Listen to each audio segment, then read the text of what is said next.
যারা মুমিন হবে, মুমিনদের মধ্যে ঈমান আনার পর কিছু গুণ তার মধ্যে সৃষ্টি হতে হবে, কিন্তু কোয়ালিটি তার মধ্যে সৃষ্টি হতে হবে। সেই কোয়ালিটিগুলি কি তা একটি একটি করে আপনাদের সামনে আমরা পেশ করব ইনশাআল্লাহুল আজিজ। একটি মানুষ যখন মুমিন হয়, ঈমানদার হয়, তো মুমিন হওয়ার আগ পর্যন্ত সে হয় হীনমন্যতায় ভোগে, ইনফেরিয়রিটি কমপ্লেক্স, এহসাসে কমতরি, হীনমন্যতা। অর্থাৎ আল্লাহর প্রতি ঈমান আনার আগ পর্যন্ত সে আগুনের মধ্যে ক্ষমতা আছে, পানির মধ্যে ক্ষমতা আছে, বাতাসের মধ্যে ক্ষমতা আছে, সাপের মধ্যে ক্ষমতা আছে, এই সব চিন্তা করে এগুলির সামনে মাথা নত করে আর এদের কাছে সাহায্য প্রার্থনা করে। যখন সে ব্যক্তি ঈমান আনে, ঈমান আনার পরে তার ভেতরে আত্মসম্ভ্রম পয়দা হয়ে যায়, শখসিয়তের পয়দা হয়ে যায়, তার ভিতরে এমন একটা আত্মমর্যাদা বোধ এসে যায় যে আমি যেগুলির সামনে মাথা নত করি আর শক্তি আছে বলে মনে করি, এগুলি তো আসলে কিছুই না, সব শক্তির মূল হতেছেন তো আল্লাহ রব্বুল আলামিন। কোরআনে কারিমে রব্বুল আলামিন বলেছেন, ইন্নাল্লাযীনা তাদউনা মিন দুনিল্লাহি ইবাদুন আমসালুকুম। আল্লাহ পাক বলেন, আমাকে বাদ দিয়ে তোমরা যাদেরকে ডাকো, আমাকে বাদ দিয়ে যাদের আশ্রয় গ্রহণ করো, যাদের কাছে সাহায্য কামনা করো, ওরা তোমার মতো আমার আর একটি গোলাম। তুমি যেমন আমার গোলাম, ওরাও তেমন আমারই গোলাম। সুতরাং তুমি নিজে গোলাম হয়ে আর একটা গোলামের কাছে হাত পেতেছো, তোমার কোনো প্রয়োজন সে মিটাতে পারবে না, তোমার কোনো প্রয়োজন সে মিটাতে পারবে না। ওরা নিজের সাহায্য নিজেরা করতে পারে না। কোরআনে কারীম কি সুন্দর করে বুঝিয়েছে, হাতে তৈরি করে মূর্তি বানায়া তার সামনে তোমরা সাহায্য চাও, ওরা তোমারে সাহায্য করবে কি? ওরা তো নিজের সাহায্য নিজেকে করতে পারে না। এই যে আমাদের দেশে কত মূর্তি তৈরি হয়, এক একটা 8টা 10টা করে হাত থাকে, এগুলির সামনে নানান রকমের নজর পেশ করা হয়। এগুলি যদি কুকুরে এসে খাওয়া আরম্ভ করে, আপনারা বলেন 10টা হাতের একটা হাত দিয়েও কি তাড়াই দিতে পারবে? পারবে না। এমনকি ওদের নাকের ডগায় মাছি বসে যদি মুখের মধ্যে পায়খানা করে, তাও এতগুলি হাতের একটা আঙ্গুল দিয়া মাছিটাকে উড়াই দিতে পারবে না। এরা, আল্লাহ রাব্বুল আলামিন বলেন যে ওরা মাছির মতো একটি ক্ষুদ্র প্রাণী বানাতেও সক্ষম নয়, অথচ এদের কাছে সাহায্য কামনা করা হয়। একবার রাসূল পাক সাল্লাল্লাহু আলাইহি ওয়াসাল্লামের কাছে একজন মুশরিক এসেছেন, তার কাছে একটা ভাঙ্গা মূর্তি। হুজুর জিজ্ঞেস করলেন, তোমার মূর্তিটা ভাঙা কেন? লোকটি বলল যে এটি হচ্ছে আমার খোদা, একে আমি সব সময় সাথে রাখি, না জানি কোন সময় কোন বিপদে পড়ি, এই জন্য সাথে রাখি বিপদ থেকে বাঁচার জন্য। পথিমধ্যে আমার প্রকৃতির ডাক এলো, পেশাব পায়খানায় যাওয়ার প্রয়োজন হলো, তো মনে করলাম এমন জায়গায় এই খোদা নিয়ে যাওয়া উচিত না, খোদাকে রাস্তার উপরে রেখে তারপরে গেলাম কাম সারতে। কাম সেরে এসে দেখি যে এইটার মাথা থেকে শুরু করে পা পর্যন্ত ভিজা। মনে করলাম খোদার শরীর ভিজা, না জানি নিশ্চয়ই কোনো পবিত্র বরকতপূর্ণ পানি হবে। তো এই বরকতপূর্ণ পানি আমি নিজে একটু টেস্ট করলাম, জিহ্বা দিয়া চাটলাম, খাইলাম, দেখলাম যে কেমন কেমন গন্ধ আসে, আর কি একটা টক টক জাতীয় বিশ্রী রকমের। তো মনে করলাম পবিত্র পানি এরকমের গন্ধ হবে কেন? এদিক ওদিক তাকালাম, তাকিয়ে দেখি দূরে একটা কুকুর দাঁড়ানো, তার নিচের থেকে পানি টপকাচ্ছে। তখন ভাবলাম যে আসলে কোন বরকতের পানি এটা। আমি তখন রাগ করে এইটা ঠ্যাং ধরে আছাড় মারলাম যে তুই কি খোদা না তুই একটা হুদা? তুই তো নিজেরই ঠেকাতে পারিস না বিপদ থেকে, তো আমারে ঠেকাবি কি করে? হাদিস শরীফ এসছে, রাসূল পাক সাল্লাল্লাহু আলাইহি ওয়াসাল্লাম তখন হেসে দিয়েছিলেন। সে হাসিতে হুজুরের দন্ত মোবারক বিকশিত হয়েছিল, শরীর মোবারক কেঁপে উঠেছিল। হুজুর জিজ্ঞেস করলেন, আমার কাছে কি মতলবে এসেছো? লোকটি বলছে, হুজুর আমার কাছে আজকে এইসব জিনিসের ব্যর্থতা অসারতা ধরা পড়েছে, আমি তৌহিদের আশ্রয় নিতে এসেছি। আল্লাহর নবী বললেন, পড়ো লা ইলাহা ইল্লাল্লাহু মুহাম্মাদুর রাসূলুল্লাহ। মুমিন ব্যক্তি আত্মমর্যাদার সৃষ্টি হয় তার কলিজার মধ্যে, আত্মসম্ভ্রম, আত্মসম্মান। সে কারো কাছে মাথা নত করবে না, তার কারণ সে জানে আমি যার গোলাম তিনি হচ্ছেন সকল ক্ষমতার উৎস। সকল ক্ষমতার উৎস কে? চিল্লায় বলতে হবে, সকল ক্ষমতার উৎস কে? কয়েকটি কথা আমাদের দেশে চালু আছে যে কথাগুলি শুনলে খুবই খারাপ লাগে। একটা হচ্ছে সকল ক্ষমতার উৎস জনগণ, এটি মারাত্মক শিরকপূর্ণ কথা। আরেকটি কথা, যখন রেডিও টিভিতে বলা হয় যে কুতুবদিয়া, হাতিয়া সন্দ্বীপ, কক্সবাজার উপকূলীয় এলাকায় থেকে 280 মাইল স্পিডে বাতাস প্রবাহিত হবে, 30 ফিট উঁচু হয়ে জলোচ্ছ্বাস হবে, গ্রেট ডেঞ্জার সিগন্যাল নাম্বার 10 দেখাবার জন্য বলা হলো।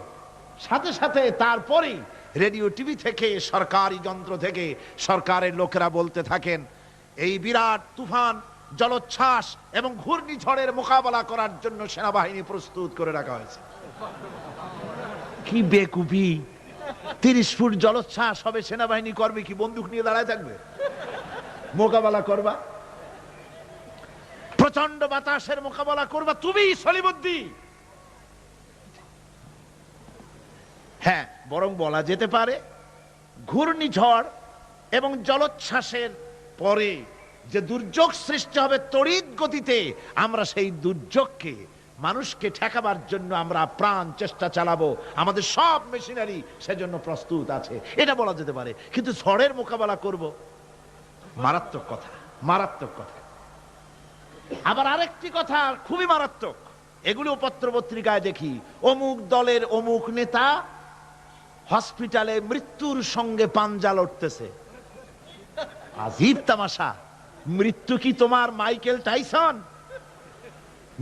মৃত্যু কি তোমার মোহাম্মদ আলী ক্লে যে পাঞ্জা লড়বা? মৃত্যুর সাথে পাঞ্জা লড়তে পারে এমন ক্ষমতা পৃথিবীর কারো আছে? সুতরাং এগুলো জাহালাতের কথা, মূর্খতার কথা। মৃত্যু যন্ত্রণায় ভুগছে এটা বলা যায়, মৃত্যু যন্ত্রণায় কষ্ট পাচ্ছে বলা যায়, মৃত্যুর সাথে পাঞ্জা লড়ছে, সলিমুদ্দিন সাহস তো কম না। আমার ভাইয়েরা, সুতরাং সমস্ত ক্ষমতার উৎস কেবলমাত্র আল্লাহ সুবহানাহু ওয়া তাআলা। যাকে খুশি ক্ষমতায় দেন, যাকে খুশি ক্ষমতা থেকে নামায় দেন।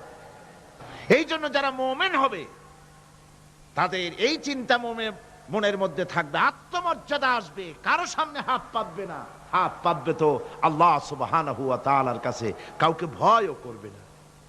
আত্মমর্যাদার কারণে সে তার রিজিক সম্পর্কেও নৃশংস হয়ে যাবে, অর্থাৎ রিস্ক সম্পর্কেও তার পরোয়া থাকবে না যে হক কথা যদি বলি তাহলে যদি আমার চাকরি না থাকে। আছেন এরকম লোক? হক কথা যদি বলি, চাকরি যদি না থাকে, দাওয়াত যদি আর না হয়, গুলি খেয়ে যদি মরি, এই চিন্তাও মুমিনের লোকের মধ্যে থাকে না, যেহেতু তার আত্মমর্যাদা এসেছে। রিস্কের মালিক মসজিদের মুতাল্লি নয়।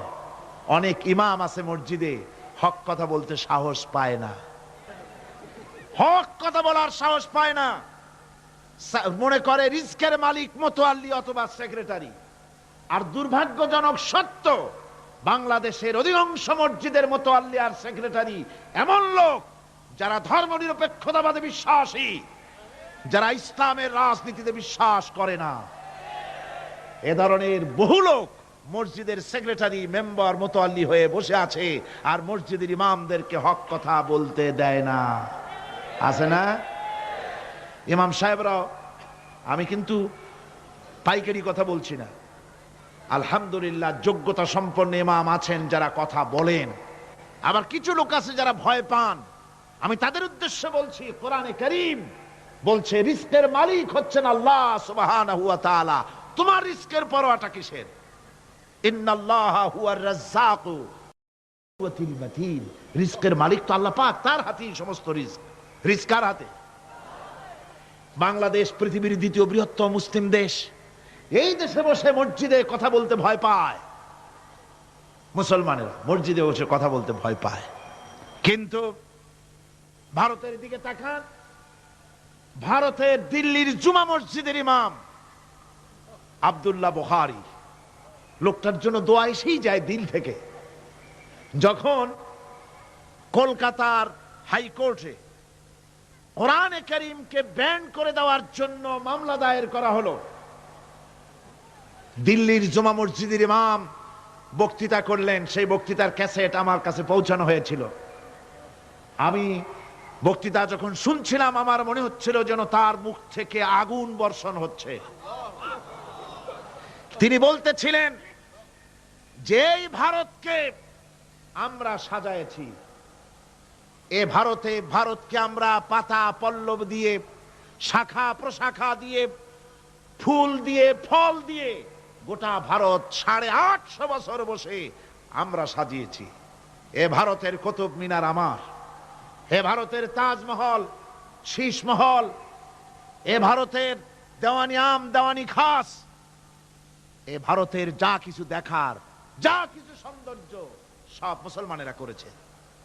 সেই মুসলমানদের কলিজা, সেই মুসলমানদের রূহ, গোটা পৃথিবীর মুসলমানদের মগজ, পৃথিবীর শ্রেষ্ঠ নেয়ামত আল্লাহ রাব্বুল আলামিনের আখেরি কালাম কোরআনের বিরুদ্ধে কেস হয়েছে।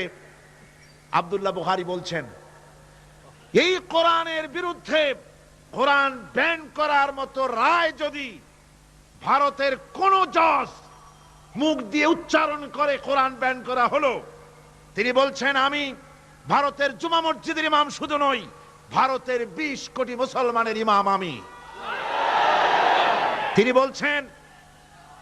বলছেন যদি কোরআনে কারীমকে ব্যান করার রায় ঘোষণা করবে যে জজ, সে জজকে আমি পায়ের নিচে পাড়ায় ধরে বাম হাত দিয়ে তার জিহ্বাটা টেনে ছিঁড়ে ফেলে দেব।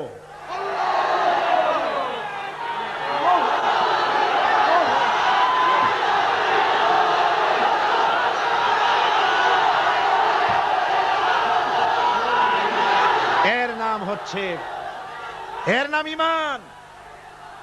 জোরে বলেন, এর নাম কি? এর নাম ঈমান। ঈমান আনার পর প্রথম যে কোয়ালিটিটা হবে, সেই কোয়ালিটি হচ্ছে পার্সোনালিটি, আত্মসম্ভ্রম, আত্মমর্যাদা। দুনিয়ায় কারো সামনে মাথা সে নত করবে না, মাথা নত করবে কেবলমাত্র আল্লাহর কাছে। সে বিশ্বাস করবে খাইরিহি ওয়া শাররিহি মিনাল্লাহি তাআলা, ভালো মন্দ সব কার কাছ থেকে হয়? আল্লাহর কাছ থেকে হয়। সে কিছুতেই বিশ্বাস করবে না যে কোনো মাজারের কাছে গেলে, কবরের কাছে গেলে আমার তকদির পাল্টে যাবে, কোন মোমেন তা বিশ্বাস করবে না। কথা বুঝতে পেরেছেন? ভালো করার মন্দ করার সবটা মালিক আল্লাহ সুবহানাহু ওয়া তাআলা। এরপরে 2 নম্বরের যে কোয়ালিটি সৃষ্টি হবে মুমিনের মধ্যে ঈমান আনার পর, সে গুণটা হচ্ছে সে বিনয়ী হবে। বিনয়, বিনম্রতা তার এক বৈশিষ্ট্য হবে। বিনয় এবং বিনম্রতার বৈশিষ্ট্য হবে। তার কারণ হচ্ছে ঈমান আনার পরে সে জানতে পেরেছে আল্লাহ রাব্বুল আলামিনের কর্তৃত্ব থেকে বেরিয়ে আসার ক্ষমতা কারো নাই। অহংকার করে যাব কোথায়? আস্ফালন করে যাব কোথায়? আল্লাহর রাজত্বের বাইরে, আল্লাহর ক্ষমতার বাইরে যাওয়ার ক্ষমতা তো কারোই নাই। সুতরাং অহংকার তার মধ্যে জায়গা পাবে না। আল্লাহ পাক দুনিয়ার সমস্ত মানুষের জিনকে পরিষ্কার করে বলেছেন, ইয়া মাশারাল জিন্নি ওয়াল ইনস ইন ইসতাতা'তুম আন তানফুযু মিন আকতারিস সামাওয়াতি ওয়াল আরদ فانفذوا لا تنفذون إلا بسلطان। হে পৃথিবীর মানুষেরা আর জেনেরা, যদি সম্ভব হয় আমার আকাশের নিচের থেকে, জমিনের উপর থেকে বেরিয়ে যা। লা তানফু, বেরিয়ে যেতে পারবে না। আমি আকাশ এবং জমিন থেকে যদি সম্ভব করতে পারো বেরিয়ে যা। আর যদি কোনো আকাশ থাকে তার নিচে যা, আর যদি কোনো জমিন থাকে তার উপরে যাও। এমন দেশ যদি পাও যেখানে আমার আলো ছাড়া কোনো আলো আছে, আমার বাতাস ছাড়া কোনো বাতাস আছে, আমার চাঁদ সূর্য ছাড়া কোনো চাঁদ সূর্য আছে, যাও সেখানে। আল্লাহ রাব্বুল আলামিন বলেন নাই এরকম যাওয়ার কোনো উপায় নাই। আমি আল্লাহ রাব্বুল আলামিন আকাশ আর জমিন দিয়ে প্যাকেট করে রেখেছি, আটকায় রেখেছি। আমার রাজত্ব থেকে, আমার ক্ষমতা থেকে, আমার কর্তৃত্ব থেকে বেরিয়ে যাওয়ার ক্ষমতা কোনো মানুষের নাই, কোনো জিনের নাই, কোনো প্রাণীর নাই। সুবহানাল্লাহ ওয়া বিহামদিহি। মানুষ হচ্ছে অহংকার কিসের হবে? তোমরা হচ্ছ ফকির। আল্লাহ পাক বলছেন ওয়াল্লাহুল গনিয়্যু ওয়া আনতুমুল ফুকারা। আল্লাহ হচ্ছেন গনি। আল্লাহ কি? গনি, বেনিয়াস, বেপরোয়া। ফাআলুল লিমা ইউরিদ, যা খুশি তাই করে, কারো মুখাপেক্ষী তিনি নন। কোরআনে কারীমে রব্বুল আলামিন বলেছেন নবী আপনি আমার ব্যাপারে, আমার গুণাবলীর ব্যাপারে বলুন। কুল হুয়াল্লাহু আহাদ, পড়েন সবাই। কুল হুয়াল্লাহু আহাদ আল্লাহুস সামাদ লাম ইয়ালিদ ওয়া লাম ইউলাদ ওয়া লাম ইয়াকুল লাহু কুফুয়ান আহাদ। আল্লাহ পাক বলেন বান্দারে, ও আমার নবী আপনি বলুন আল্লাহ পাক এক এবং একক, তিনি নিরঙ্কুশ, তিনি বেনিয়াস, তিনি কারো মুখাপেক্ষী নন, তিনি কাউকে জন্ম দেন নাই, তাকেও কেউ জন্ম দেয়নি। আকাশ এবং জমিনে আল্লাহর সমকক্ষ কেউ নাই। তোমরা হচ্ছ ফকির আর আমি আল্লাহ হচ্ছে বেনিয়াস। লিল্লাহি মা ফিস সামাওয়াতি ওয়া মা ফিল আরদ, আকাশে যা আছে জমিনে যা আছে সব আল্লাহর। সব কার? আল্লাহ পাকের। সুতরাং কিসের অহংকার, কিসের মাতবাড়ি? মানুষ পেছনের কথা ভুলে যায়, মোটেই চিন্তা করে না। একটু আগে যারা ক্ষমতায় ছিল আজকে তারা ক্ষমতা হারা, আজকে যারা ক্ষমতায় এলো তারা আবার ক্ষমতা মসনদে বসে দুনিয়ার সব বিপদ আপদ ভুলে যায়। আল্লাহ রাব্বুল আলামিন বলেন যারা নাকি মুমিন, মুমিন বান্দাদের বিনয় এবং বিনম্রতা তাদের মধ্যে সৃষ্টি হয়ে যাবে। তার কারণ হলো আল্লাহ পাক বলেছেন ওয়ালা তামশি ফিল আরদি মারহান ইন্নাকা লান তাখরিকাল আরদা ওয়ালান তাবলুগাল জিবালা তুলা। ওয়ালা তামশি ফিল আরদি মারহান, আমার জমিনের উপরে অহংকার করে পা ফেলো না। তুমি কি পারবে অহংকার করে আমার জমিনটাকে ফাটাই দিতে? কি বলেন, পারা যাবে? অহংকার করে জমিনের উপরে লাথি মারেন জোরে, জমিন ফাটবে? ফাটবে না, আপনার পা ছিঁড়ে যাবে। আপনি কি পারবেন অহংকার করে পাহাড়ের উচ্চতা লাফ দিয়ে ছাড়াই যেতে পারবেন? তাও পারবেন না। সুতরাং আল্লাহ পাকের উপরে ঈমান আনলে পরে তাদের মাথা এভাবে নত হয়ে যায়, অহংকার তাদের মধ্যে জায়গা পায় না। অহংকার কিসের? কিসের অহংকার তোমার? মানুষ তার জন্মের কথা, কোরআনে কারীম বলে মানুষ কি তার জন্মের কথা স্মরণ করে না? তোমার তো এমন অবস্থা ছিল দুনিয়ায় উল্লেখযোগ্য বিষয়বস্তু হিসাবে তুমি পরিগণিত ছিলে না। তুমি হচ্ছ, তোমার জন্মের উৎস কথা হচ্ছে এক ফোঁটা নাপাক পানি, এমন নাপাক পানি যা শরীর থেকে নির্গত হলে পরে গোসল করা ওয়াজিব হয়ে যায়। এমন এক ফোঁটা নাপাক পানি যার জন্মের উৎস, তার আবার অহংকার কিসের? পৃথিবীতে অহংকার যারাই করলো আল্লাহ পাক তাদেরকে ভালো করে দেখায় দিলেন। নমরুদকে দেখায়ছেন, ফেরাউনকে দেখায়ছেন। যুগের ছোট ছোট নমরুদ, ফেরাউন, যেখানে যেখানে খুদে খুদে ফেরাউন হয়েছে আল্লাহ সকলকেই দেখিয়ে দিয়েছেন। দেন নাই? দেখিয়ে দিয়েছেন। সুতরাং মাথা নিচু করে চলতে হবে। বিদ্যার বড়াই করা চলবে না। কত লেখাপড়া করেছো তুমি? এমএ পাস করেছো, তাতে কি হয়েছে? সবে মাত্র বর্ণবোধ পড়েছো, জ্ঞানের রাজ্যে পা ঢুকিয়েছো, এখনো কিছু শেখনি। টাইটেল পাস করেছো তো কি হয়েছে, কদ্দুর শিখেছো? নিউটনের মতো মানুষ মৃত্যুর সময় বললেন, জ্ঞান সমুদ্রের বেলাভূমিতে দাঁড়িয়ে সামান্য বালু কণা নিয়ে নাড়াচাড়া করলাম, অথই সমুদ্রের কিছুই দেখতে পারলাম না। শেখ সাদী রহমতুল্লাহ আলাইহি ইন্তেকালের সময় বলেছেন, মালুম শোধ কি হিচ মালুম না শোধ, সারা জীবন সাধনা করে বুঝিলাম ইহা যে কিছুই বুঝিলাম না। এগুলি হচ্ছে জ্ঞানীদের কথা। আর কোন রকম ইউনিভার্সিটির বারান্দা দিয়ে 3-4 দিন হাঁটছে, কয় যে সব বুঝি। কি বুঝছো? কয় দেয়ার ইজ নো গড, স্রষ্টা বলতে কেউ নেই। পাগল কি আর গাছে ধরে মিয়া? সুতরাং বিদ্যার বড়াই চলবে না, স্বাস্থ্যের বড়াই চলবে না, অর্থের বড়াই চলবে না। অর্থের বড়াই করবে, কত অর্থ তোমার হয়েছে, আল্লাহ যদি ইচ্ছে করেন ব্রেনের মধ্যে, মগজের মধ্যে এমন টিউমার করে দিবেন, মগজের মধ্যে এমন ক্যান্সার করে দেবেন, হার্টের ভিতরে এমন ক্যান্সার লাগায় দিবেন, 14 গোষ্ঠী বিক্রি করলে ঔষধের পয়সা হবে না। পারবে কিনা আল্লাহ কর, জোরে বলবেন পারবেন কিনা? এমন বহুত অসুখ আছে ডাক্তাররা বোঝেই না ঔষধ দেবে কি, কি রোগ ডাক্তাররাই বোঝে না। এগুলি ইংল্যান্ড এবং আমেরিকায় যখন যাই, সেখানে বহুত লোক দোয়া নিতে আসে, কয় যে হুজুর দোয়া করেন, দীর্ঘদিন পর্যন্ত রোগে ভুগতেছি। কি রোগ? অমুক রোগ। তাই এখানে এত মডার্ন মেডিকেল সায়েন্স এত উন্নত হয়েছে, ডাক্তাররা কি কয়, কয় ডাক্তাররা ব্লাড, স্টুল, ইউরিন, গোষ্ঠী সুদ্ধা টেস্ট ফেস্ট করিয়া কয় যে বুঝি না কি হয়েছে। এগুলো আল্লাহ পারেন কিনা কয়। সুতরাং পয়সার বড়াই করো না, পয়সার বড়াই করো না।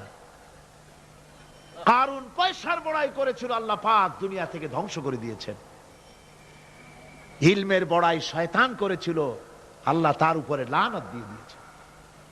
সুতরাং মুমিন বান্দা যারা যারা আল্লাহর দ্বীনকে কবুল করবে, কালেমা পড়বে, তার অন্যতম একটি কোয়ালিটি হচ্ছে সে বিনয়ী, বিনম্র হবে। সুবহানাল্লাহ পড়ে। অহংকার তার মধ্যে জায়গা পাবে না। হাদিসে কুদসির ভিতরে এসেছে, আল্লাহ পাক বলেন, অহংকার হচ্ছে আমার ইজার, আমার চাদর স্বরূপ। যে ব্যক্তি অহংকার করে সেজন্য আমি আল্লাহর চাদর নিয়ে টানাটানি করে। নাউযুবিল্লাহি মিন যালিক। মুমিন ব্যক্তি কলেমা পড়ার পর, ঈমান আনার পরে যে কোয়ালিটি হওয়া উচিত, আল্লাহর পরে ঈমান আনলে পরে যে কোয়ালিটি হওয়া দরকার, সেটা হচ্ছে তার মধ্যে বীরত্ব এবং নির্ভীকতা আসবে। সে ব্যক্তি নির্ভীক হবে, মৃত্যুর ভয় পাবে না, মৃত্যুর ভয় পাবে না।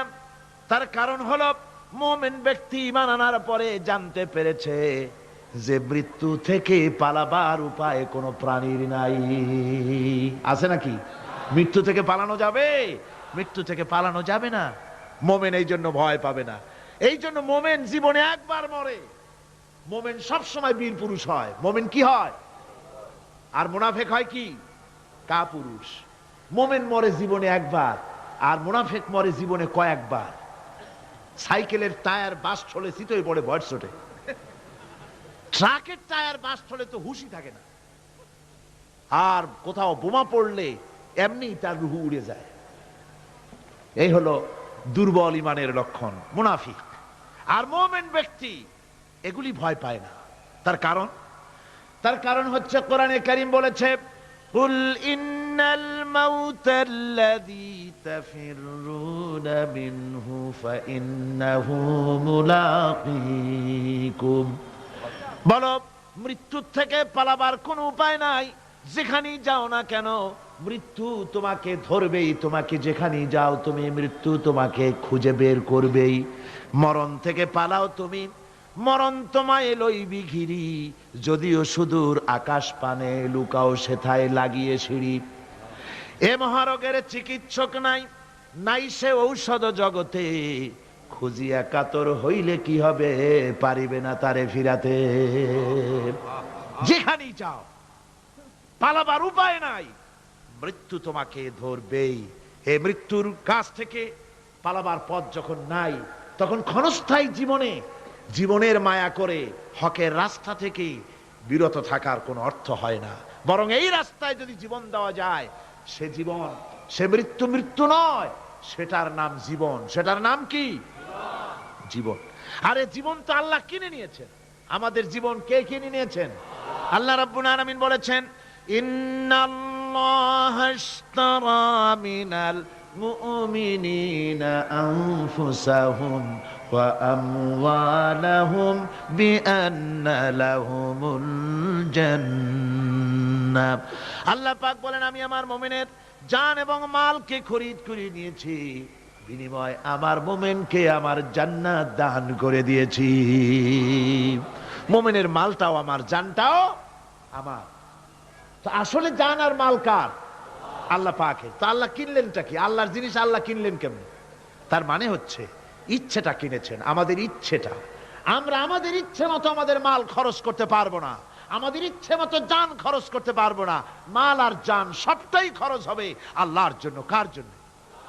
আল্লাহর জন্য করতে হবে। আপনাকে আল্লাহ টাকা দিয়েছেন, কড়ি দিয়েছেন, এই ধন সম্পদ যে কোনো দলের লোক এসে চান্দা চাইলেই আপনি দিতে পারবেন না, যেহেতু কিয়ামতের দিন আল্লাহর দরবারে জবাবদিহি করতে হবে। পয়সা আল্লাহ দিয়েছিলেন, ওই পয়সা দিয়া ধর্মনিরপেক্ষবাদীদেরকে টাকা দিয়া সহযোগিতা করেছেন, সমাজতন্ত্রীদেরকে টাকা দিয়ে সহযোগিতা করেছেন, পুঁজিবাদীদেরকে টাকা দিয়ে সহযোগিতা করেছেন, আল্লাহর দ্বীনের সঙ্গে নাফরমানি যারা করে পয়সা দিয়া সহযোগিতা করেছেন। কিয়ামতের দিন আল্লাহর দরবারে আসামির কাতারে দাঁড়াতে হবে। পরিষ্কার আল্লাহর কথা, আমি তোমার মাল কিনে নিয়েছি, তোমার মাল আমার রাস্তায় খরচ করতে হবে। খরচ করলে কোথায় করতে হবে? আল্লাহর রাস্তায়। আপনার নিজের ইচ্ছে মতো আপনি করতে পারবেন না। দেখুন, হিন্দুদেরকে, অমুসলিমদেরকে আপনি সাহায্য করবেন, যদি কোনো অমুসলিম তার মেয়েকে বিবাহ দিতে পারে না টাকার অভাবে, আপনি সাহায্য করবেন, জায়েজ আছে, সওয়াব হবে। একটা অমুসলিম তার সন্তানকে পড়াশোনার খরচ চালাতে পারছে না, আপনি সাহায্য করুন, জায়েজ আছে। অসুখ হয়েছে, রোগের চিকিৎসা করাতে পারে না অমুসলিম, সাহায্য করুন, জায়েজ আছে। কিন্তু অমুসলিম পূজা করবে, পয়সা দিয়া মণ্ডপ বানাতে পারে না, বলির পাঠা কিনতে পারছে না পয়সার অভাবে, সেখানে মুসলমানের সাহায্য করা জায়েজ আছে?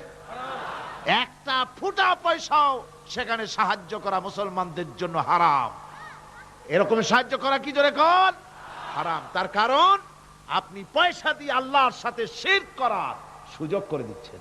এই কথাটা যেমন ভাবে বুঝলেন, অনুরূপ ভাবে যারা আল্লাহর দ্বীন কায়েম করতে চায় না, আল্লাহর দ্বীনের বিরোধিতা করে, মানুষের তৈরি করা মতবাদ প্রতিষ্ঠার সংগ্রাম করে, তাদেরকে আপনি আপনার টাকা পয়সা দিয়ে সাহায্য করলে আল্লাহর কাছে অবশ্যই আপনাকে জবাবদিহি করতে হবে, যেহেতু আপনার জান, আপনার মাল সবটাই কার?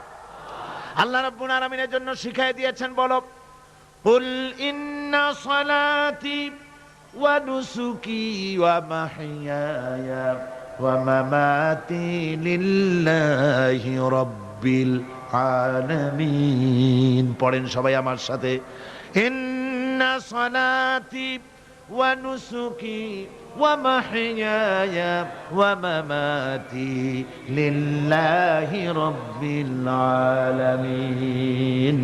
নিশ্চয়ই আমার নামাজ, আল্লাহ বলেন, শিখায় দিচ্ছেন, বলো, আমার নামাজ, আমার কোরবানি, আমার হায়াত, আমার মত সব কিছু ওই আল্লাহ রাব্বুল আলামিনের জন্য, যিনি তামাম জাহানের সৃষ্টি জগতের লালন কর্তা, পালন কর্তা, তার জন্যই নিবেদিত। সুতরাং আপনার ইচ্ছে মতো জান মাল খরচ করতে পারবেন না, খরচ করতে হবে আল্লাহর পথে। বুকের মধ্যে যে জানটা আছে, জান আপনার, কিন্তু আপনি কি আত্মহত্যা করতে পারবেন? আত্মহত্যা করলে কি হয়? কবিরা গুনাহ। কি হবে? কবিরা গুনাহ। কিয়ামতের শাস্তি কি? জাহান্নাম। কোথায় যেতে হবে? জাহান্নাম। যদিও জানটা আপনার মধ্যে আপনার, কিন্তু এটা আল্লাহ আপনার কাছে আমানত রেখেছেন। এই জান আপনি যেখানে সেখানে খরচ করতে পারবেন না। আপনার এই জানটা নিয়ে মানুষের তৈরি করা মতবাদের আন্দোলনে সংগ্রাম করে জানকে ক্ষতিগ্রস্ত করতে পারবেন না। ওই রাস্তায় মরবেন তো জাহান্নামে যেতে হবে, এই রাস্তায় আপনার জীবন দিতে বলা হয়নি। আপনার জান আর মাল সবটা খরচ করতে হবে আল্লাহ রাব্বুল আলামিনের জন্য, যেহেতু আমাদের জান মালের বিনিময়ে আল্লাহ রাব্বুল আলামিন আমাদেরকে জান্নাতের ওয়াদা করেছেন। মুমিন ব্যক্তির এই কোয়ালিটি হবে। মুমিন ব্যক্তি, সে ব্যক্তি, তার মনের মধ্যে এই চিন্তা হবে, কেউ আমাকে ক্ষতি করতে পারবে না, আমাকে কেউ মারতে পারবে না। ওয়ামা হুম বিদাররিনা বিহি মিন আহাদিন ইল্লা বিইذনিল্লাহ। আল্লাহর বিনা হুকুমে আমার এক গাছা পশম কেউ বাঁকা করতে পারবে না। এটাই মুমিনের ঈমান হওয়া উচিত। শুধু তাই নয়, মুমিনের কলিজার ভিতরে এ ধরনের সাহস থাকবে, বিশ্বাস থাকবে। ওয়ামা কানা লিনাফসিন আন তামুতা ইল্লা বিইذনিল্লাহি কিতাবাম মুআজ্জালা। কোন প্রাণী তার নির্ধারিত সময়ের আগে কেউ তাকে মারতে পারবে না। আল্লাহ পাক যে সময় নির্ধারণ করেছেন, ওই নির্ধারিত সময়ের আগে কারো মৌত হবে না। নির্ধারিত সময়ের আগে কারো মৌত হবে না। কোরআনে কারিমে ভিন্ন জায়গায় আল্লাহ বলেন, قُلْ لَوْ كُنْتُمْ فِي بُيُوتِكُمْ لَبَرَزَ الَّذِينَ كُتِبَ عَلَيْهِمُ الْقَتْلُ إِلَى مَضَاجِعِهِمْ। আল্লাহ পাক বলেন, নবী বলুন, ভাগ্যে যদি নিহত হওয়া থাকে, ভাগ্যে যদি নিহত হওয়া থাকে, সে যদি তার নিজের বিছানায়ও থাকে, ওই বিছানা থেকে তাকে বেরিয়ে যেতে হবে, মৃত্যুর জায়গায় তাকে পৌঁছে যেতে হবে।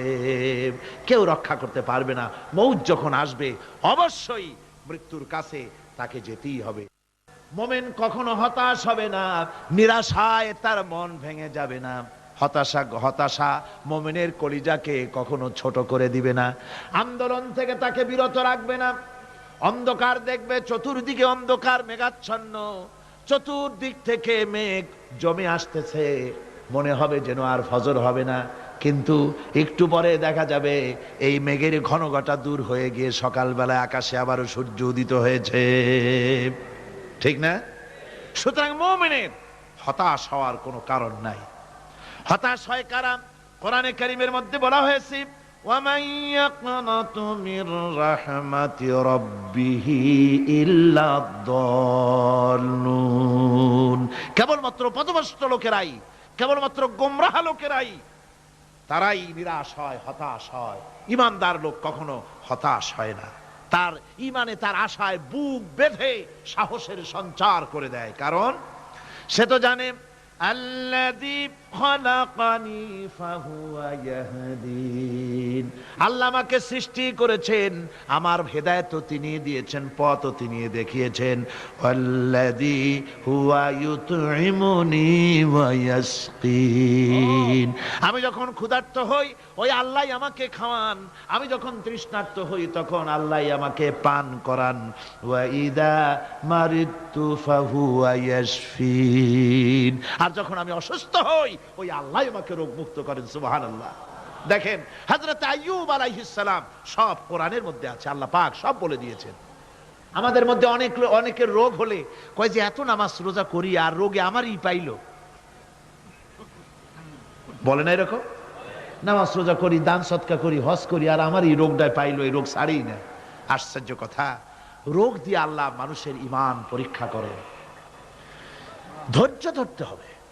হযরত আইয়ুব আলাইহিস সালামের রোগ হলো, 18টি বছর পর্যন্ত রোগে ভুগলেন। 18 বছর শরীর পচে যেতে লাগলো, বিবি বাল বাচ্চা সব তার কাছ থেকে ছড়ে গেল।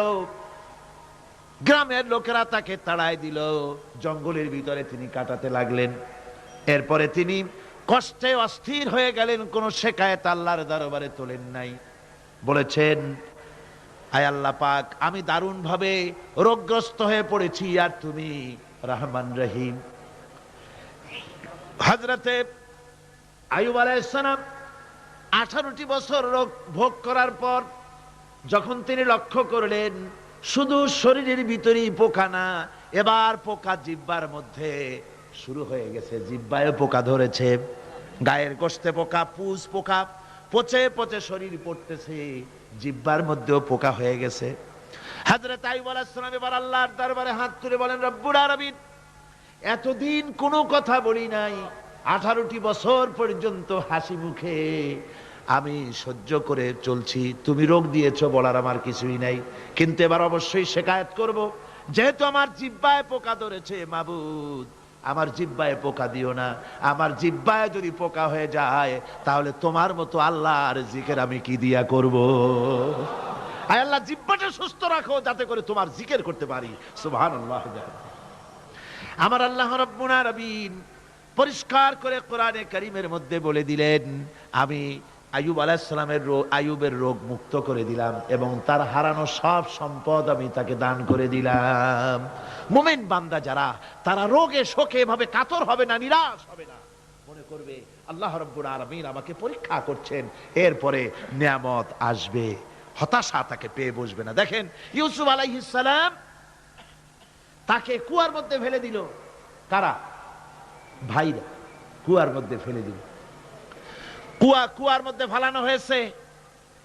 ভাইরা মনে করলো এটা মরণ কুয়া, এটা মৃত্যু কূপ, এখানে ইউসুফ আলাইহিস সালাম শেষ হয়ে যাবে।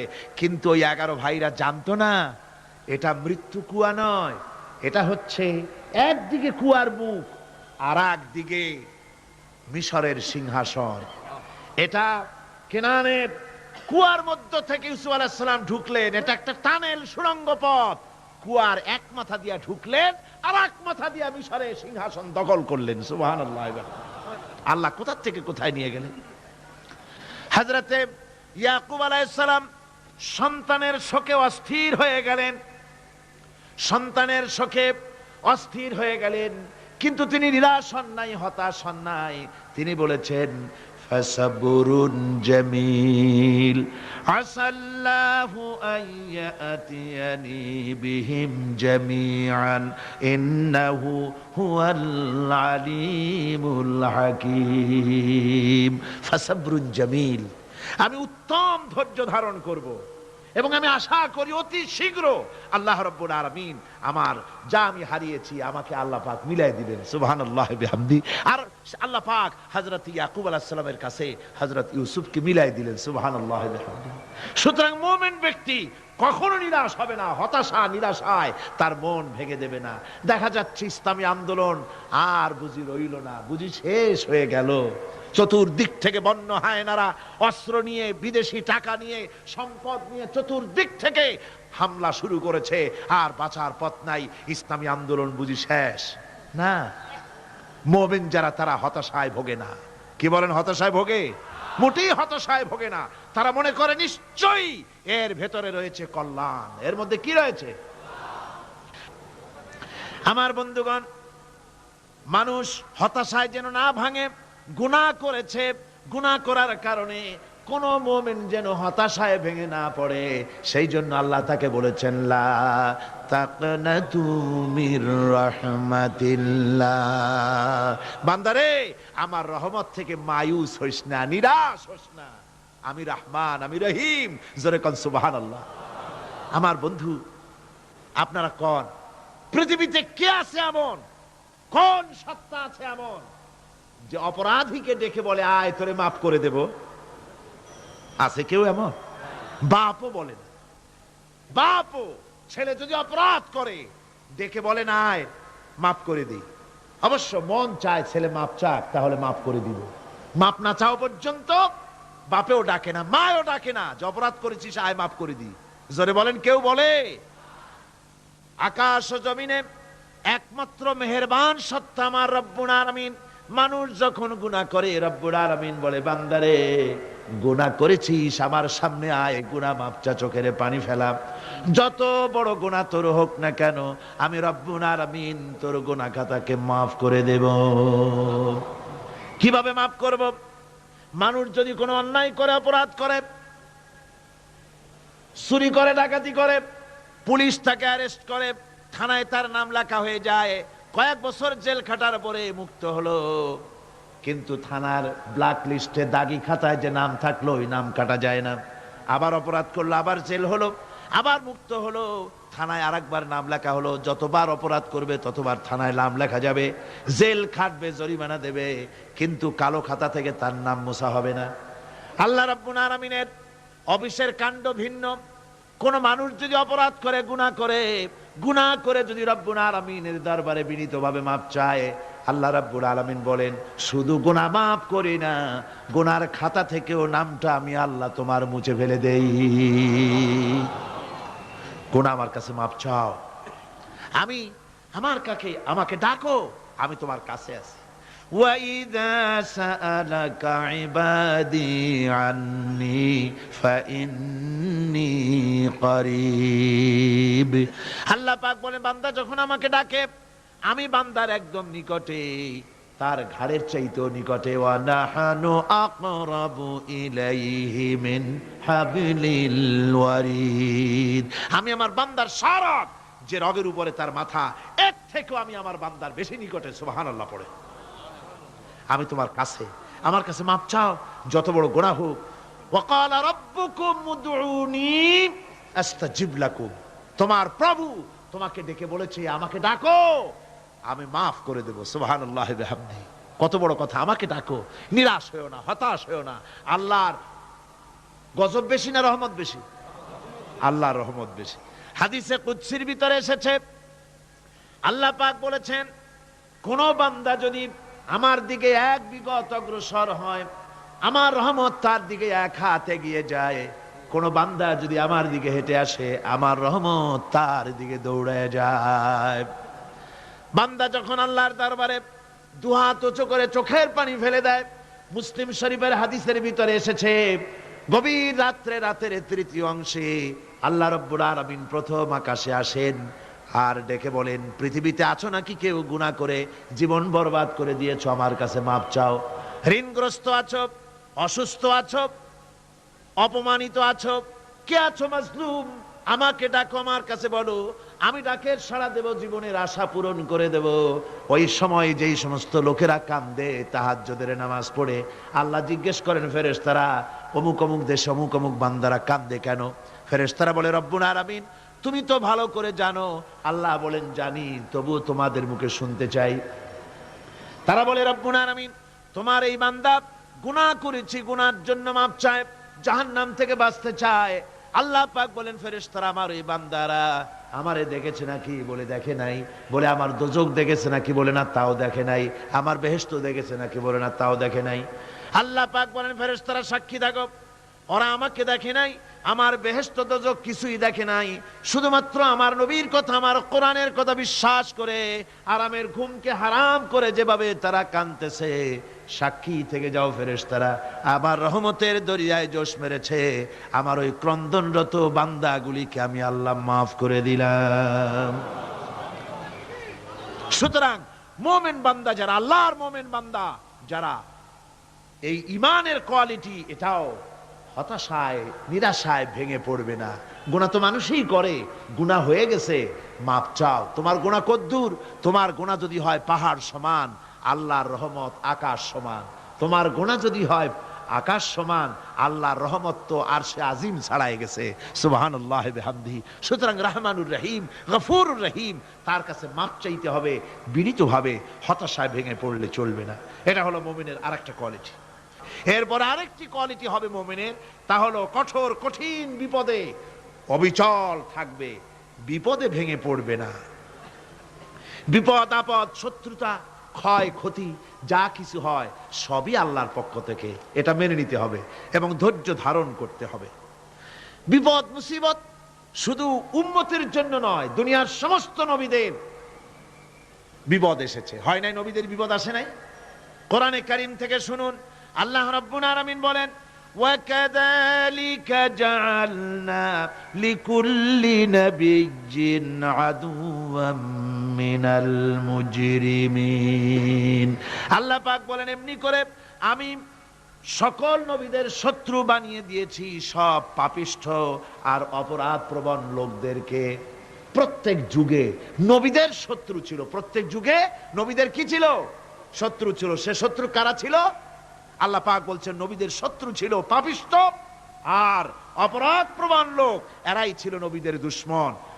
রাসূলগণের অবস্থা যদি এই হয়, তাহলে তার উম্মত, ওই দিনের ধারক বাহক যারা, তাদের বুঝি বিপদ আপদ হবে না? নাকি হবে কিনা? তো ইসলামের বিরোধিতা যারা করে, কোরআনের পরিভাষায় বলা হয়েছে ইসলামের দুশমন, নবীদের দুশমন, দুনিয়ার সব পাপিষ্ঠ আর অপরাধ প্রবণ লোকেরাই ইসলামের দুশমন হয়, নবীদের দুশমন হয়। আজও দেখেন, আজও তাকিয়ে দেখেন, ইসলামী আন্দোলনের বিরোধিতা যারা করে তারা পাপিষ্ঠ চরিত্রের কিনা, তাকায় দেখেন, খুঁজে দেখেন, সর্বত্র খুঁজে দেখুন, খুঁজে দেখুন। যারা ইসলামী আন্দোলনের বিরোধিতা করে, যারা ইসলামকে মিটিয়ে দেওয়ার চেষ্টা করতেছে, যারা ইসলামকে মৌলবাদ বলে, ইসলামকে সাম্প্রদায়িক বলে, কোরআনে কারীমের কথা কত স্পষ্ট যে নবীদের দুশমন হয়, ইসলামের দুশমন হয় মুজরিম লোকেরা, অপরাধ প্রবণ আর পাপিষ্ঠ লোকেরা। আজও আমরা দেখতে পাই এই শ্রেণীর লোকেরা পাপিষ্ঠ এবং সবচাইতে সমাজের নিকৃষ্ট ধরনের চরিত্রহীন লোক। নামাজ নাই। আপনি খুঁজে দেখেন, ইসলামী আন্দোলনের বিরোধিতা যারা করছে, যারা নেতৃত্ব দিচ্ছে, নামাজ নাই, রোজা নাই, চরিত্র নাই, হজ নাই, যাকাত নাই, মদ, জুয়া, জেনা, ব্যভিচার ইত্যাদিতে লিপ্ত। চেহারা দেখলে ছেলেপেলেরা 2 গ্লাস পানি খায় ভরসটে। কথা ঠিক কিনা কর? এই হলো অবস্থা। মারে কেন? মুমিনদেরকে, পয়গম্বরদেরকে, সাহাবীদেরকে এবং ঈমানদারদেরকে মারে কেন? তার কারণ হচ্ছে আল্লাহ রাব্বুল আলামিন বলেছেন, ওয়া মা নাকামু মিনহুম ইল্লা আইয়ুমিনু বিল্লাহিল আজিজিল হামিদ। কাফিররা ঈমানদার লোকদেরকে অন্য কোন অপরাধী নির্যাতন চালায় না, নির্যাতন চালায় শুধু এই কারণে যেহেতু মুমিন লোকেরা পরাক্রমশালী, আল্লাহ রাব্বুল আলামিনের দিনকে কায়েম করতে চায়, তার উপরে ঈমান এনেছে, এই কারণেই তারা মারে। ঠিক কিনা কর?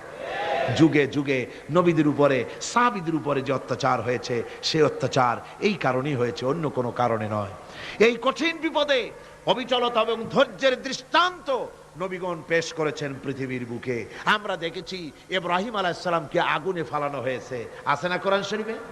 আমি কিন্তু গল্প করতেছি না, সব কোরআনের কথা। কিসের কথা? ইব্রাহিম আলাইহিস সালামকে আগুনে ফালানো হচ্ছে। অপরাধ কি? অপরাধ হচ্ছে হযরত ইব্রাহিম আলাইহিস সালাম দাওয়াত দিয়েছেন, লা ইলাহা ইল্লাল্লাহ। জোরে পড়েন, লা ইলাহা ইল্লাল্লাহ, লা ইলাহা ইল্লাল্লাহ। একটু জোরে করেন, লা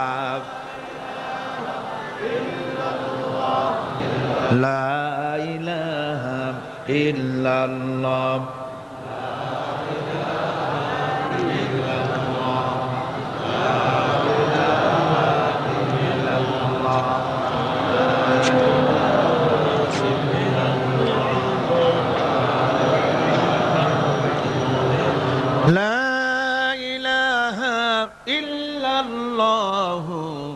মুহাম্মাদুর রাসূলুল্লাহ। হযরত ইব্রাহিম আলাইহিস সালাম দ্বীনের দাওয়াত দিয়েছেন, এক আল্লাহর দাওয়াত দিয়েছেন, ঈমানের দাওয়াত দিয়েছেন। আর কোনো অপরাধ ছিল না। নমরুদ সহ্য করতে পারলো না।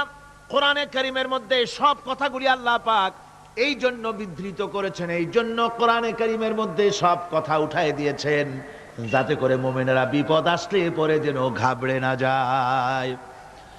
ইব্রাহিম আলাইহিস সালামকে আগুনে ফালানো হচ্ছে। ফেরেশতা বলছে, ইব্রাহিম তোমারে আগুনে ফালায় দেওয়া হতেছে, আমার কাছে সাহায্য চাও, আমার কাছে ক্ষমতা আছে, আগুনগুলো উঠাইয়া নমরুদের বংশ জ্বালায় দেব। হযরত ইব্রাহিম ফেরেশতার কাছে সাহায্য চাইছিলেন নাকি? তিনি বললেন, ফেরেশতা তোমার কাছে সাহায্য কেন চাইব? আমি তো এমন কোন অন্ধ আল্লাহর ইবাদত করি না যেই অন্ধ স্রষ্টা তার গোলামের দুঃখ দুর্দশা না দেখেন। আমি তোমার কাছে সাহায্য চাইব না। হযরত ইব্রাহিম আলাইহিস সালাম পাশ করলেন। কি বলেন, পাশ করছেন না? ঈমানের পরীক্ষায় পাশ। আগুনের মধ্যে হযরত ইব্রাহিমকে যখন ফালানো হচ্ছে, রব্বুল আলামিন আগুনের প্রতি নোটিশ করে দিলেন, ইয়া নারু কুনি বারদাও ওয়া সালামান আলা ইব্রাহিম। আগুন আমার ইব্রাহিমের জন্য শান্তিদায়ক, ঠান্ডা হয়ে যা। এখন কি আর আগুনের বাপের ক্ষমতা আছে ইব্রাহিমরে পোড়ানো? আর ক্ষমতা নাই। আমার বন্ধুগণ, ইব্রাহিম আগুনের ভিতরে আরামে বসা আছেন, আর ওদিকে নমরুদ বসে বসে দেখতেছে দূর থেকে। ইব্রাহিম তো জ্বলে না, গায়ের মধ্যে আগুন জ্বলে গেল। ডাক দিয়া কয়, আগুন তোর হলো কি? কেন জ্বালাইতে পারিস না আমার দুশ্মন রে? হলোটা কি তোর? তোর কি জ্বালানো শক্তি বন্ধ হয়ে গেল নাকি? আগুনের ভিতর থেকে জবাব এলো, নমরুদ রে, আমার ভিতরে জ্বালানো শক্তি আছে কি নাই যদি প্রমাণ করতে চাও, টেস্ট করতে চাও, তুই নিজে আয়, তোরে শুদ্ধ তামাম দুনিয়া জ্বালাই দিতে পারি, ইব্রাহিমের এক গাছা পশমও জ্বালাই দিতে পারি না। তার কারণ হচ্ছে আমি হচ্ছি মাখলুক, আল্লাহ হচ্ছেন খালিক। আল্লাহ আমাকে বলেছেন না জ্বালাতে, তুমি 1000 বার বললেও আমি ইব্রাহিমকে জ্বালাইতে পারবো না। কোরআনে কারিমে ঘটনা বলে মোমেনদেরকে সাহস দেওয়া হচ্ছে, মোমেনেরা দ্বীনের কাজ করতে গিয়ে বিপদ আবাজ আসবে, ইমানের দাবি হলো বিপদ আসবে, আর বিপদ আসলে ঘাবড়ায় যেও না, মুসিবতে পড়ে চিন্তায় পেরেশানে হয়রান হয়ে যেও না। বিশ্বকবি আল্লামা ইকবাল কি সুন্দর করে বলেছেন, আজ ভি হো জু ইব্রাহিম কা হিমা पैदा आग कर सकती है एक अंदाज गुलिस्तां पैदा। ইব্রাহিমের ঈমান যদি আজিও কোথাও হয় বিদ্যমান, করতে পারেন অগ্নিকুণ্ডে খুবসুরত এক গুলিস্তান। আজও যদি আগুনের ভিতরে কোন নমরুদ কোন ইব্রাহিমকে যদি ফেলে দেয়, আল্লাহ রাব্বুল আলামিন আজও আগুনকে ফুলের বাগান বানায়া দিবেন। সুবহানাল্লাহ। আল্লাহ পাকের উপর ঈমান আনলে পরে কলিজার ভিতরে দুর্জয় সাহসের সৃষ্টি হয়ে যায়, কোনো ভয় অন্তঃকরণে তার থাকে না। আল্লাহ পাক সাহায্য করেন। আর আল্লাহর উপরে ঈমান আনলে পরে রব্বুল আলামিন বলেছেন, ইয়া আইয়ুহাল্লাযীনা আমানু হাল আদুল্লুকুম আলা তিজারাতিন তুনজিকুম মিন আযাবিন আলীম। এমন একটা ব্যবসার কথা কি বলবো না যে ব্যবসায় তোমাদেরকে জাহান্নামের আযাব থেকে বাঁচায় দেবে। তার প্রথম কাজই হলো আল্লাহর প্রতি ঈমান আনা। ঈমান আনলে পরে এই সমস্ত গুণ তৈরি হয়ে যায়। আর ঈমানে সবচাইতে উপকৃত হয় সমাজের লোকেরা, রাষ্ট্রের লোকেরা, পরিবারের লোকেরা, দেশের মানুষ উপকৃত হয় মোমেনদের দিয়ে ঈমানের কারণে। তার কারণ হলো একজন মোমেন, একজন ব্যক্তি যখন ঈমানদার হয়, মোমেন হয়ে যায়, আল্লাহর প্রতি যখন প্রগাঢ় বিশ্বাস তার এসে যায়, তখন সেই ব্যক্তি নৈতিকতার মান তার বেড়ে যায়। জোরে বলেন সুবহানাল্লাহ। নৈতিক চরিত্রের উপরে সে প্রতিষ্ঠিত হয়, সে মিথ্যা বলতে সাহস পায় না। মোমেন ব্যক্তি মিথ্যা বলতে সাহস পায়? পায় না। কেন পায় না?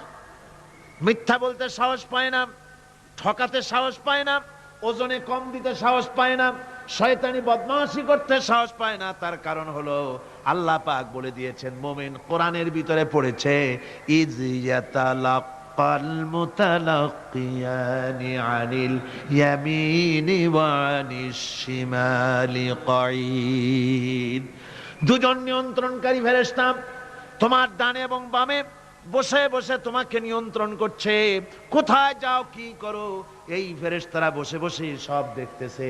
মা ইয়ালফিযু মিন কাওলিন ইল্লা লাদাইহি রাকীবুন আতীদ।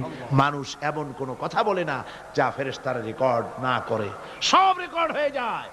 তাই মুমিন ব্যক্তি দায়িত্বহীন কথা বলতে পারে না। মুমিন ব্যক্তির চরিত্র ভালো হয়ে যায়, সে যে কথা বলে বুঝে শুনে কথা বলে, সে যে ওয়াদা করে বুঝে শুনে ওয়াদা করে। যেহেতু সবকিছুর জবাব কিয়ামতে দিতে হবে। কোথায় দিতে হবে? কোথায় দিতে হবে? কিয়ামতে আল্লাহর দরবারে জবাব দিতে হবে। মহান আল্লাহ রাব্বুল আলামিন বলেছেন, ওয়ালাকাদ খালাকনাল ইনসানা ওয়া না'লামু মা তুওয়াসবিসু বিহি নাফসু। মানুষ সৃষ্টি করেছি আমি, তার অন্তঃকরণের ভিতরে ওয়াসওয়াসা কি হয় আমি জানি। এই জন্য মুমিনেরা মনের ভিতরে কোনো খারাপ কল্পনাও করতে পারে না। খারাপ কল্পনা করলেও তার হিসাব দেওয়া লাগবে আল্লাহর কাছে। কার কাছে? ওয়াইন তুবদু মিন আনফুসিকুম আও তুখফুহু ইউহাসিবুকুম বিহিল্লাহ। আল্লাহ বলেন, মনের মধ্যে যে সব কল্পনা করো তা প্রকাশ করো আর গোপন রাখো, ওইটার হিসাব নিব আমি আল্লাহ পাক। কিয়ামতের দিন আমার কাছে হিসাব দিতে হবে। বন্ধুগণ, এই জন্য মোমেন যারা, মোমেনদের চরিত্র প্রতিষ্ঠিত হয়, মোমেনদের ধারণা থাকে যেখানেই যাই না কেন, যেখানেই বসি না কেন, সেখানেই আল্লাহ, আল্লাহ ছাড়া কোনো জায়গা নাই। আছে নাকি? আছে? আল্লাহ পাক বলেন মা ইয়াকুনু মিন নাজওয়া সালাসাতিন ইল্লা হুয়া রাবিউহুম, তোমরা যেখানে তিনজন মিলে পরামর্শ করো, মনে রেখো তিনজন নও, ওখানে চতুর্থ সত্তা আমি রব্বুল আলামিন তোমাদের কাছে আছি, সব শুনিয়ার দেখি। পাঁচজন যেখানে হও সেখানে আমি ষষ্ঠ, এর থেকে যদি কম হও, এর থেকে যদি বেশি হও, বান্দারে তুমি আছো যেখানে আমি আল্লাহ আছি সেখানে। উপায় নাই, সব জায়গায় আমি দেখতে পাচ্ছি। শুধু তাই নয়, রাত্রিবেলায় মানুষেরা গোপনে পরামর্শ করে, করে না? করে কিনা? রাতে রাতে পরামর্শ করে, এক জায়গায় বসে, হলের মধ্যে, পাহাড়ের মধ্যে, কোন জায়গায় বসে পরামর্শ করে। কি পরামর্শ? ইসলামী আন্দোলনের লোকদের মারবে, কোথায় তাদের ধরবে, কোথায় তাদের অত্যাচার করবে, এই সমস্ত পরামর্শ করে। আল্লাহ পাক বলছেন, শুনুন, আল্লাহ রাব্বুল আলামিন বলেন ওয়া হুয়া মাআহুম ইয ইউবাইয়িতুনা মা লা ইয়ারদা মিনাল কাউল ওয়া কানা আল্লাহু বিমা ইয়ামালুনা মুহীতা। আল্লাহ পাক বলেন তিনি তো ঠিক সেই সময়ও তোমাদের কাছে থাকেন যখন তোমরা নিজেদের ঘরের মধ্যে বসে, কোনো এক জায়গায় বসে আল্লাহর মর্জির খেলাফ পরামর্শ করো, আল্লাহ তখনও তোমাদের কাছে থাকেন। আল্লাহর ইহাতা থেকে, আল্লাহর কর্তৃত্ব থেকে বেরিয়ে যাওয়ার কোনো উপায় নাই। সুতরাং গোপনে বলেন, প্রকাশ্যে বলেন, যেভাবেই যা কিছু করা হোক না কেন, আল্লাহর কাছে আমাদের সমস্ত অপরাধগুলি ধরা হয়ে যায়। আর এটাই হচ্ছে ইমানের সীমা পরিসীমা। তিলকা হুদুদাল্লাহ ফালা তা'তাদুহা, তিলকা হুদুদুল্লাহ, এটাই হচ্ছে আল্লাহর সীমানা। ইমানের এই সীমারেখা বজায় রেখে ইমানের উপরে মজবুত করে কোনো ব্যক্তি, পরিবার, সমাজ, রাষ্ট্র যদি তৈরি হয়, তাহলে সেই সমাজই শান্তি আসে, সেই সমাজই আরাম আসে, সেই রাষ্ট্র শান্তিপূর্ণ হয়, সেখানে দিন কায়েম হয়, মানুষ সুখ সমৃদ্ধি খুঁজে পায়। সুতরাং আমরা আজকে আলোচনা করলাম ইমানের কোয়ালিটি। কি আলোচনা করলাম? ইমানের কোয়ালিটি। এই কোয়ালিটি দিয়ে যেন আল্লাহ আমাদেরকে ভরপুর করে দেন। জোরে বলেন আমিন। আরো জোরে বলেন আমিন। মুনাজাতের জন্য দাঁড়ানো ভাইরা বসেন এবার। এই বিশাল জনসমুদ্র, এই জনসমুদ্রে আল্লাহর কাছে দোয়া করলে দোয়া অবশ্যই মঞ্জুর হয়ে যাবে। জোরে বলেন আলহামদুলিল্লাহ, জোরে বলেন আলহামদুলিল্লাহ।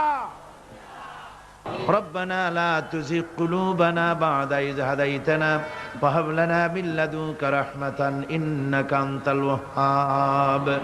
আয় আল্লাহ তাআলা, বিশাল জনসমুদ্র নিয়ে তোমার দরবারে গভীর রাত্রে হাত তুলেছি। আল্লাহ, তুমি মেহেরবানি করে আমাদের দুরূদ ও সালাম এবং কোরআনের আলোচনার সওয়াব জনাবে মুহাম্মদ রাসূলুল্লাহ সাল্লাল্লাহু আলাইহি ওয়াসাল্লামের রূহ মুবারকে পৌঁছে দাও। রব্বুল আলামিন, तमाम দুনিয়ায় যত মুমিন মুমিনাত মাটির নিচে শুয়ে আছে, আল্লাহ যারা বিদায় হয়ে গেছেন তাদের আরোহের পরে সওয়াব পৌঁছে দাও। আমাদের মা বাপ মুরব্বিয়ান যারা কবরে শুয়ে আছে তাদের সকলকে ক্ষমা করে দাও। রব্বির হামহুমা কামা রব্বায়ানি সগীরা, রব্বির হামহুমা কামা রব্বায়ানি সগীরা। আয় আল্লাহ তাআলা, আমরা সারা জীবন যত গুনাহ করেছি, বিনীতভাবে তোমার কাছে গুনাহগুলি মাপ চাই। দয়া করে মেহেরবানি করে আমাদের तमाम জিন্দেগির গুনাহ খাতা মাফ করে দাও। রব্বুল আলামিন, কোরআনে কারীমের এই মাহফিলে চতুর্দিক থেকে লোকেরা এসেছে, নানান পেশার, নানান চিন্তার, নানান মতবাদের বহু লোক এসেছে। আল্লাহ, সকল চিন্তা, সকল মত পথ যার যেখানে আছে সবগুলি ঘুরিয়ে কোরআন কেন্দ্রিক করে দাও। রব্বুল আলামিন, সকলের চিন্তা, সকলের চেতনা, সকলের মন মগজ আল্লাহ তোমার কোরআন সুন্নাহ ভিত্তিক করে দাও। কোরআনকে কেন্দ্র করে, সুন্নাহকে কেন্দ্র করে গোটা পৃথিবীর সমস্ত মুসলমানদেরকে ঐক্যবদ্ধ করে দাও। রব্বুল আলামিন, এ মাহফিলের আয়োজন যারা করেছেন, শোনার জন্য যারা এসেছেন, সকলকে তোমার মাকবুল বান্দাদের মধ্যে শামিল করে নাও। রব্বুল আলামিন, মা বোনেরা যারা এসেছেন তাদের উপরে তুমি তোমার রহমত নাজিল করো, তাদের গুনাহ খাতা মাফ করো, তাদের রোগ ব্যাধি মাফ করে দাও। আল্লাহ, যত লোক এসেছে সকলকে গুনাহ মুক্ত করে দাও, সকলকে ঋণ মুক্ত করে দাও, নিসন্তানীকে সন্তান দাও, অভাবগ্রস্তদের অভাব দূর করে দাও। আয় আল্লাহ, আমাদের নেক মাকাসিদ পুরা করে দাও। আল্লাহুম্মা হাব্বিব ইলাইনাল ঈমান ওয়া যায়্যিনহু ফি কুলুবিনা ওয়া কাররিহ ইলাইনাল কুফরা ওয়াল ফুসুক ওয়াল ইসয়ান واجعلنا من الراشدين ربنا تقبل منا إنك أنت السميع العليم وتب علينا إنك أنت التواب الرحيم سبحان ربك رب العزة عما يصفون وسلام على المرسلين الحمد لله رب العالمين واجعل آخر كلمتنا عند الموت لا إله إلا الله محمد رسول الله